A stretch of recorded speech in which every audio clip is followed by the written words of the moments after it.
Solidarity will be challenging the National Energy Regulator of South Africa licensing process of new energy suppliers. The union wants Nersa to do away with the bottlenecks in the way of private energy suppliers. Joining us to make sense about what they want is Connie Mulder, Solidarity Research Institute. Connie, appreciate your time this afternoon. Talk to us a little bit about the basis of your legal bid. Thank you, Hugo. I think the basis of our legal bid is quite straightforward. Eskom cannot fulfill the country's energy needs. Now, we've been in this situation for 16 years, and it's become a fact apparent that Eskom will not be able to turn this around. There's no additional capacity coming from that side. And that means the only way we're going to get more electricity onto the system will be through private sector generation or community sector generation. And this is where we're afraid that Nersa is standing in the way of private generators connecting to the network, powering more electricity into the network, and getting us into initially hopefully lower stages of load shedding, but ultimately out of load shedding. So we've started. It's the first of, I think, a vast array of legal processes that will follow with this. But it's only a PIA application, access to information application, that asks Nersa quite simply, how many registration applications did you receive? How many did you approve? What's the average time it takes to actually approve one of these registration accesses? How many of these registered projects are supplying electricity? How many are actually on the network already? We need to know why the private generation capacity is not coming online and where exactly this bottleneck would lie. From what we can see, we've got enough small-scale embedded generation to be at a much lower level of load shedding, yet we're not getting that connected to the network. We're not getting that into people's homes. And that is the thing that frustrates us to no degree, is we've got solutions to this problem. And we know that these solutions work because they have worked internationally for other countries in similar situations, yet we're steadfastly refusing to implement any of them and going back to the big central large power stations governed and funded by the state that is typical of the 1950s and 60s, but not fit for purpose anymore in 2023. Due diligence, processes, potentially red tape are some of the answers that you might likely get from Nersa. But in your line of questioning, you've suggested that you're not entirely sure how long these processes should take. So in your mind, what would the standard operating procedures be? How long should it take? Well, from our perspective, this should be a website where anyone can go and register saying, I want to provide power and I want to sell it to anybody who's willing to buy it. There's no reason there should be a double registration. You would in any case need technical assistance to get connected to the network. So that means Nersa doesn't need to provide such oversight as it does with the registration process at the moment to get you on the network. It should literally be a simple website where you register, and then an entrepreneur who wants to move into the power space can get on with the business of finding customers who are willing to actually buy his electricity.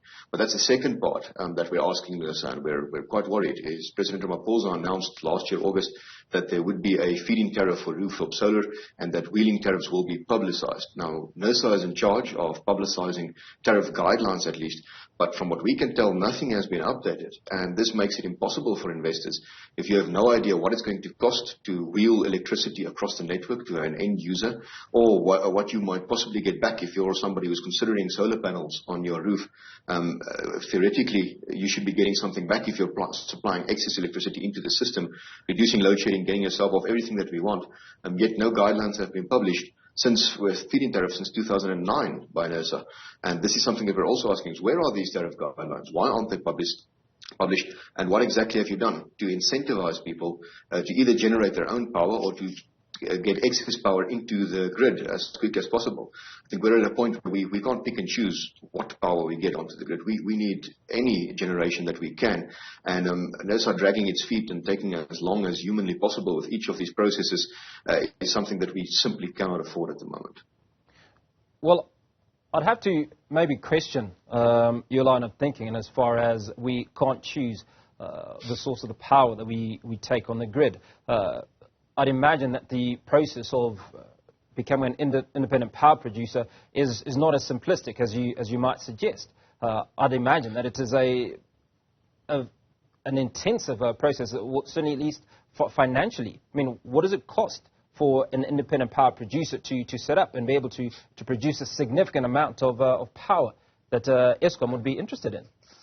It depends on who you're selling to. Then, of course, if you're going to go into the IPP program, which is the licensing part, yes, then that is a much more extensive thing. What we're talking about is literally small-scale rooftop solar and feeding that excess electricity back into the grid. Now, this might sound far-fetched, but this is exactly how Vietnam, the country, got out of their load-shedding problems. They added 9,000 megawatt of rooftop solar into their grid in 1 month with incentivizing through a generous feed-in tariff and then making sure that their transmission network could actually handle it and connecting people as quickly as possible, removing all the red tape that you can to get that going. From our perspective, South Africa has massive solar resources. There's no reason we shouldn't be doing that, at least in the short term, to aid and alleviate the short-term generation crisis that we're facing of about 6 to 8,000 megawatts that we just simply aren't generating at the moment.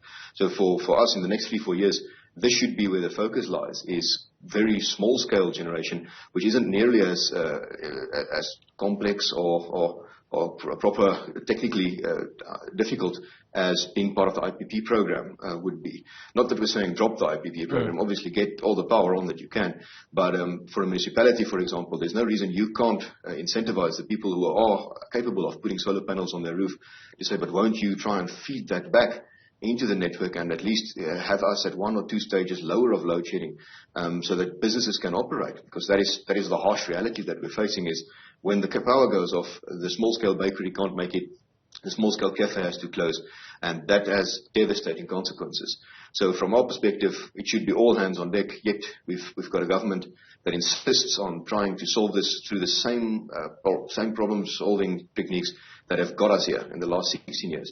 Plans to have Eskom turn this around just simply will not work. We've been promised that load shedding will be a thing of the past 3 to 4 times in the last 16 years. We just don't believe it anymore. It's not going to happen.